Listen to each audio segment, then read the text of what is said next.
Before we start talking about dopamine, I just want to clarify one point here with respect to the categories of neurotransmitters that are found under this broad group of biological amines, okay, or biogenic amines. So these amines consist of 5 neurotransmitters. 3 are very closely related in structure, right? Those 3 are dopamine,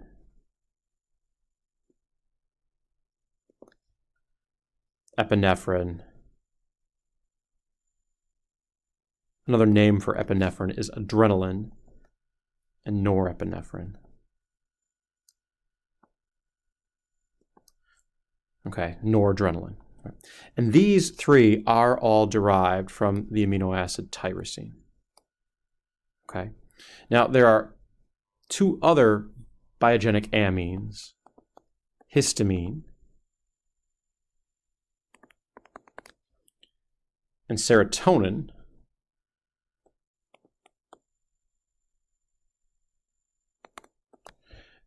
that aren't these 3. So these 3 collectively, right, this group here, because they're so structurally related, and we'll talk about biosynthetic pathways, these are known as the catecholamines.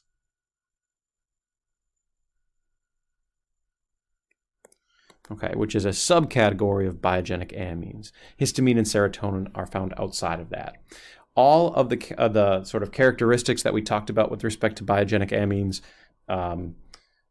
the wide-ranging functions, cognitive phenomena, attention, homeostasis, those are all true for all 5 of these biogenic amines, as are the way that psychiatric disorders often implicate many of these, or can implicate any one of these. It's not just the catecholamines. The catecholamines are grouped together because of that very, very similar structure, and we'll talk about that next. So the first thing we'll get into with respect to dopamine is its synthesis pathway. So dopamine synthesis. The amino acid tyrosine is converted to a precursor of dopamine called DOPA. And this requires the enzyme tyrosine hydroxylase.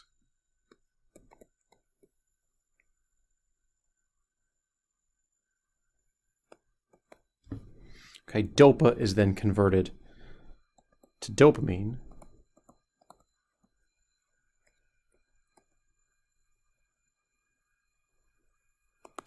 via an enzyme called DOPA decarboxylase.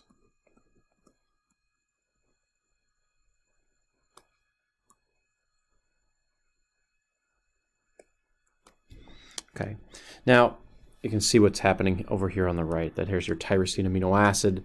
One enzyme will convert this to dopamine, and then DOPA decarboxylase, will convert it to DOPA, and then DOPA decarboxylase converts it to dopamine. So this is the dopamine molecule here, and you can see structurally how similar it is to tyrosine.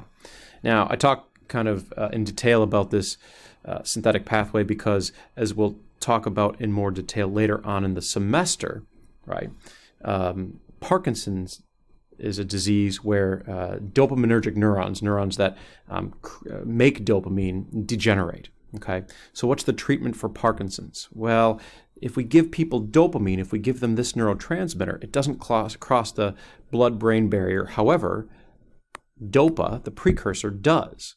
And so if DOPA is administered, right, cells that it crosses the blood-brain barrier and can be then converted to dopamine to replace, at least initially, some of the dopamine that's not being produced by the cells that are dying off. This DOPA decarboxylase enzyme is present in the presynaptic terminals of dopaminergic neurons. So,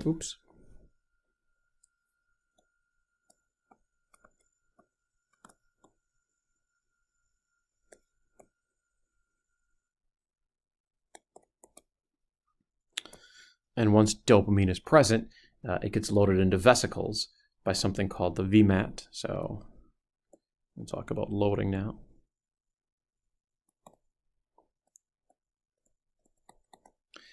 VMAT stands for the vesicular monoamine transporter. Vesicular monoamine transporter. And the release of dopamine activates receptors that are only G protein coupled. There is no ionotropic receptor for dopamine. So receptors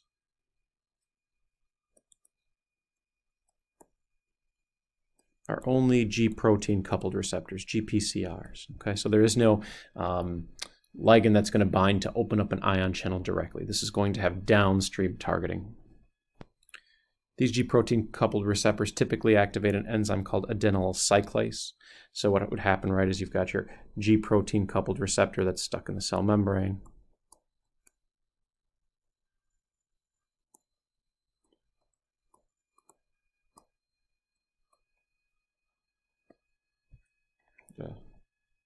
Tablet problems. Right, and when the dopamine binds to it, the associated G protein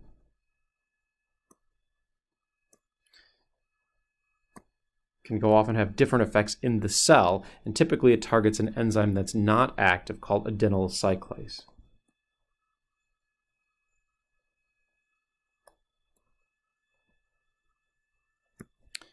Activation of adenylyl cyclase causes really complex behavior.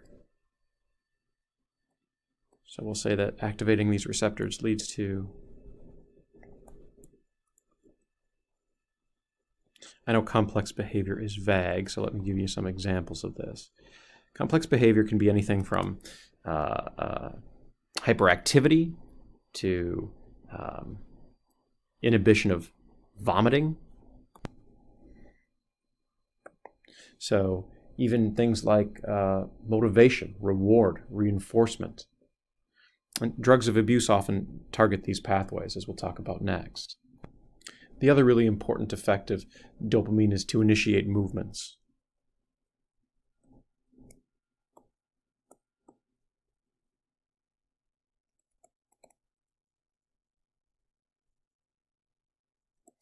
Okay, so as I mentioned before, right, with Parkinson's disease, neurons in this particular region of the brain called the substantia nigra degenerate.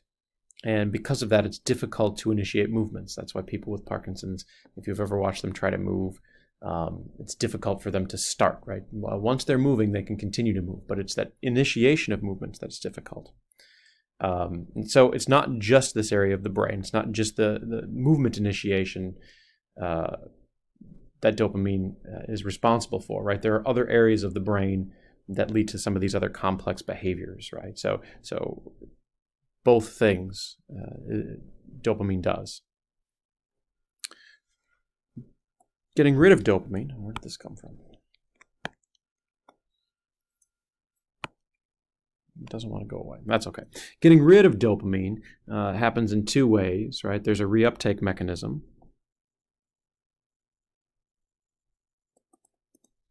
And reuptake occurs by something called MAOs.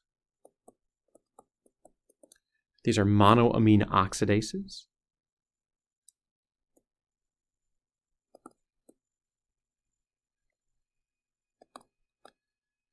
Thing seems to be glitching out. I keep losing my text. But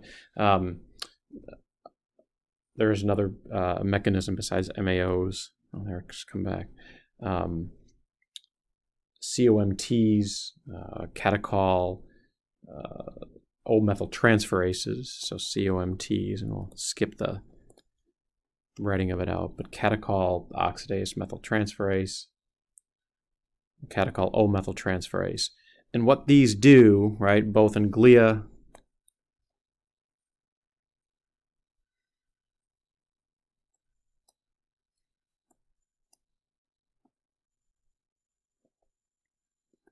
the struggle is real. These MAOs and COMTs, right, they're found both on glia and on neurons. And they break down the dopamine enzymatically once they're in the cells.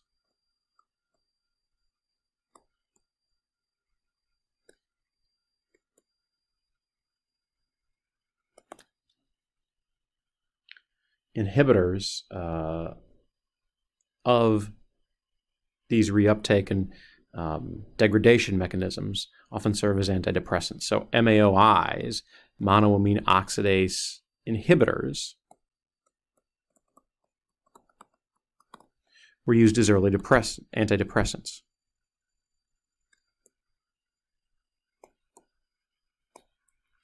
Oops.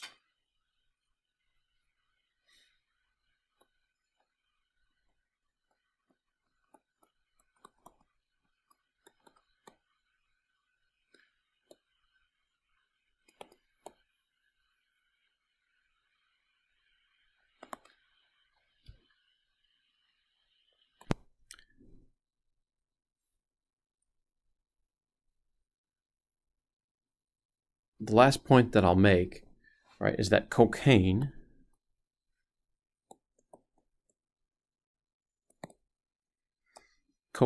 works within the dopamine system, and what it does is it targets something called the sodium-dependent dopamine transporter.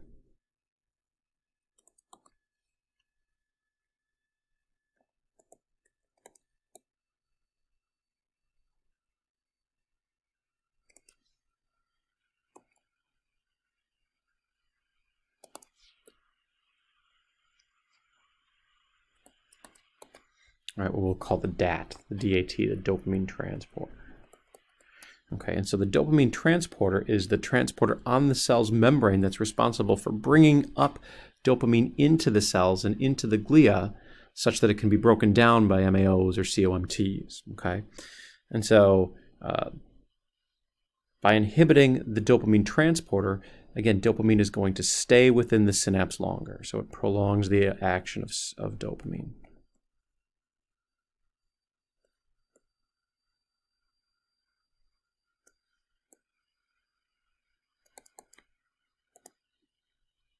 So,